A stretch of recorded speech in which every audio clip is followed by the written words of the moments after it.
दोस्तों ये हमारा अपराजिता का पौधा है जो कि आप देख रहे हैं काफ़ी घना है और काफ़ी इसने जो है हमें फ्लावरिंग करके दी है। अभी दिसंबर तक जो है हमारे इस प्लांट में जो है काफ़ी अच्छी फ्लावरिंग हुई है।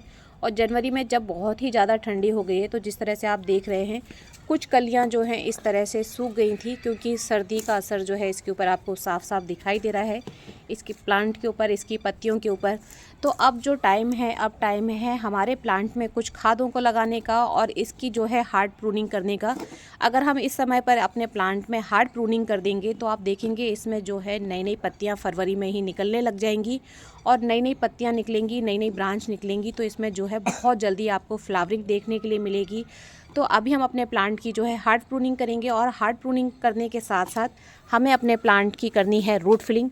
रूट फिलिंग कैसे करते हैं वो आप ज़रूर ध्यान से देखिएगा। अगर आप पहली बार जो है रूट फिलिंग कर रहे हैं तो थोड़ा एहतियात बरतिएगा और अपने प्लांट में रूट फिलिंग किस तरीके से करते हैं, क्या क्या चीज़ें हमें ऐड करनी है।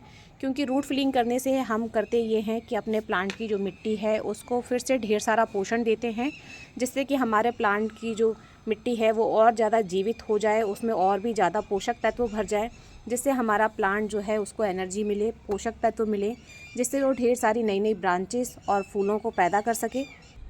तो हार्ड प्रूनिंग के समय आपको जो सबसे ज़्यादा ध्यान रखने वाली बात है वो ये है कि आप जिस किसी भी औजार का इस्तेमाल कर रहे हैं वो जो है साफ़ किया हुआ होना चाहिए।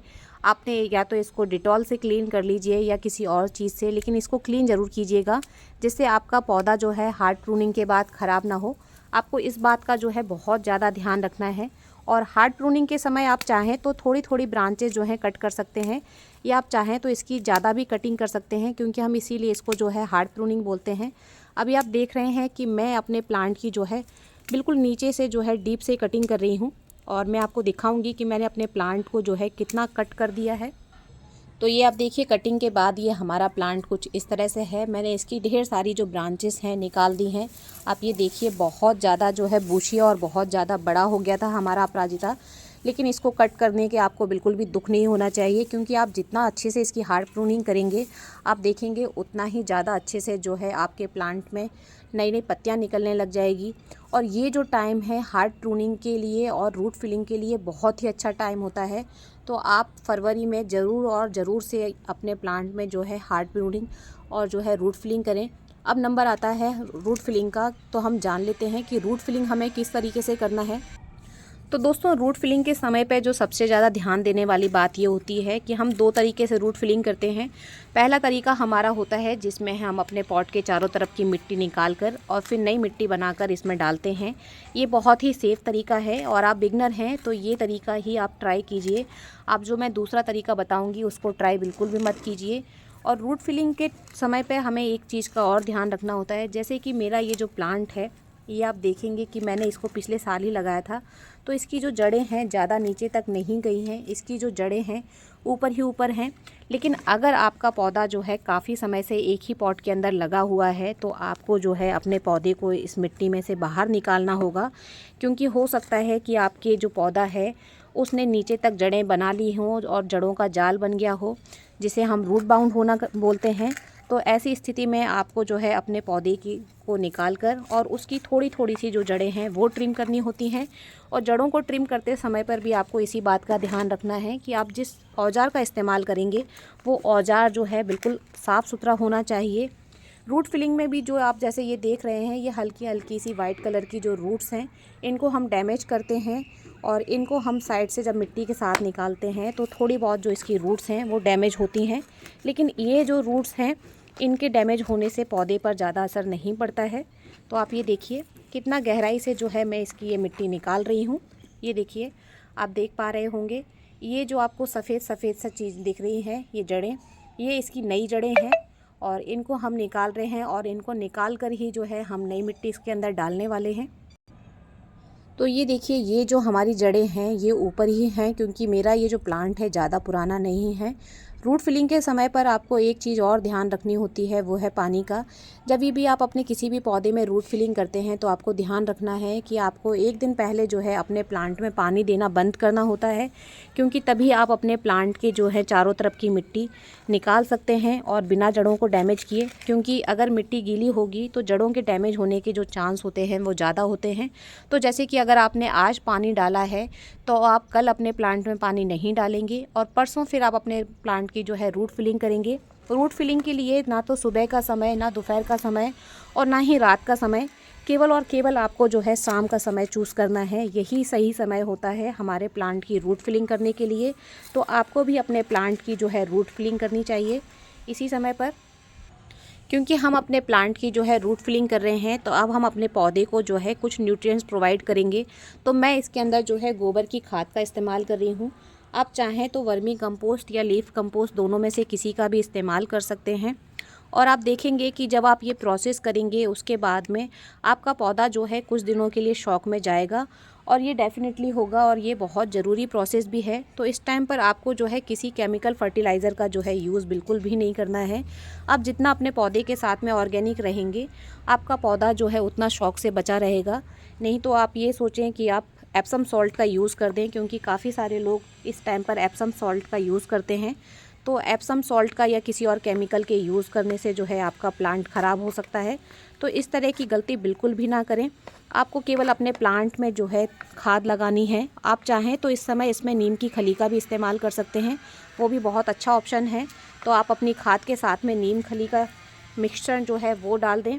और इसके बाद जो है हमने अपनी जो मिट्टी अपने पौधे से जो निकाली थी उसी मिट्टी को जो है हम ऊपर से डाल देंगे, क्योंकि हमारे पौधे में हम नई मिट्टी बिल्कुल भी नहीं डालेंगे। क्योंकि ये जो मिट्टी है ये हमारे पौधे से निकाली हुई मिट्टी है, जिसके साथ में हमारा पौधा जो है बहुत कंफर्टेबल रहने वाला है। तो हम इसी मिट्टी का जो है यूज़ करेंगे। आप चाहें तो दूसरी मिट्टी डाल सकते हैं या फिर इसी मिट्टी को सुखाकर डाल सकते हैं, इसकी जड़ें निकाल कर, अगर ज़्यादा जड़ें हैं तो। लेकिन मेरे पौधे के अंदर आप देखिए ज़्यादा जड़ें नहीं हैं, और अगर जड़ें हैं भी तो इन जड़ों से हमारे पौधे को किसी भी तरह का कोई नुकसान नहीं होने वाला है। इसके बाद में जो है हम 1-2 खादों का और इस्तेमाल करने वाले हैं अपने प्लांट के साथ में, जिनसे कि हमारे प्लांट को बिल्कुल भी कोई नुकसान नहीं होगा। तो जैसा कि आप देख रहे हैं, पहले हमने अपने पौधे में डाला था गोबर की खाद का इस्तेमाल किया, दूसरी चीज़ हमने हल्दी पाउडर का इस्तेमाल किया, और तीसरी चीज़ जो है मैं चाय की पत्ती का इस्तेमाल कर रही हूँ। और तीनों ही ये ऑर्गेनिक चीज़ें हैं। इन चीज़ों के इस्तेमाल से हमारे पौधे में जो है नाइट्रोजन की और बाकी की जो पोषक तत्व हैं उनकी कमी पूरी होगी।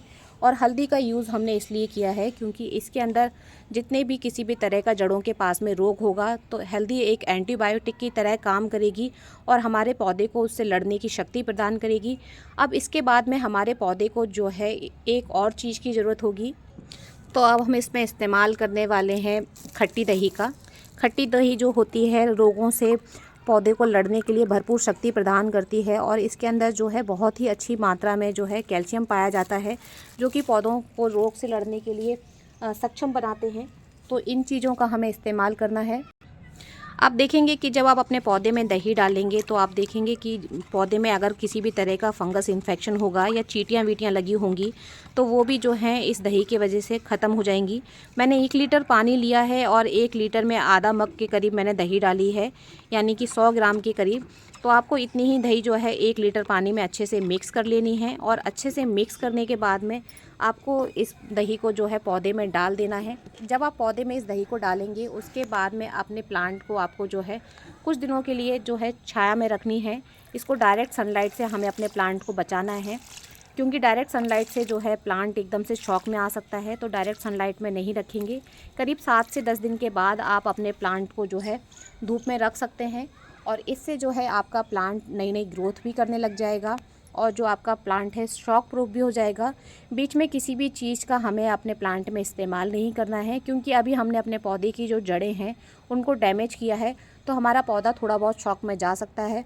तो इस टाइम पर आप पानी जो है वो तभी डालेंगे जब आपके पौधे की जो मिट्टी है वो बिल्कुल सूखी हुई होगी, और गीली मिट्टी में जो है पानी डालने की बिल्कुल भी गलती ना करें, क्योंकि जैसे ही अगर आप ज़्यादा पानी डाल देंगे तो ज़्यादा पानी की वजह से जो प्लांट है वो ख़राब हो सकता है। तो ये गलती बिल्कुल भी ना करें। तो इस तरीके से आपको जो है आप अपने अपराजिता प्लांट में बहुत जल्दी और ढेर सारी फ्लावरिंग ले सकते हैं, क्योंकि जितनी ज़्यादा नई ब्रांचेस उतनी ज़्यादा फ्लावरिंग। आप चाहें तो जिस तरह से मैंने कटिंग की है उससे कम कटिंग कर सकते हैं, या ज़्यादा चाहें तो और भी नीचे से कट कर सकते हैं, बिल्कुल कोई भी प्रॉब्लम नहीं होने वाला है। लेकिन अगर आप बिगनर हैं तो एक काम एक ही साथ करें, या तो हार्ड प्रूनिंग पहले कर लें या फिर रूट फिलिंग पहले कर लें, दोनों काम एक साथ ना करें। लेकिन आप पहले से ये काम कर रहे हैं और आपको कोई डर नहीं है तो आप ये काम कर सकते हैं। कुछ लोगों को डर लगता है और उसका जो है इफ़ेक्ट हमारे पौधे पर हमें साफ साफ नज़र आता है, तो वो चीज़ हम बिल्कुल भी नहीं करेंगे। तो ये जो हम हार्ड प्रूनिंग वाला और रूट फिलिंग वाला काम जो है, एक तो हम अभी फरवरी के टाइम पे बसंत में कर सकते हैं, दूसरा हम बरसात के दिनों में करते हैं। यही 2 समय होते हैं जब हमें रूट फिलिंग करना चाहिए। वीडियो पसंद आई है तो वीडियो को लाइक और शेयर ज़रूर कीजिएगा। चैनल पर पहली बार आए हैं तो सब्सक्राइब करना बिल्कुल ना भूलें। हैप्पी गार्डनिंग फ्रेंड्स, धन्यवाद।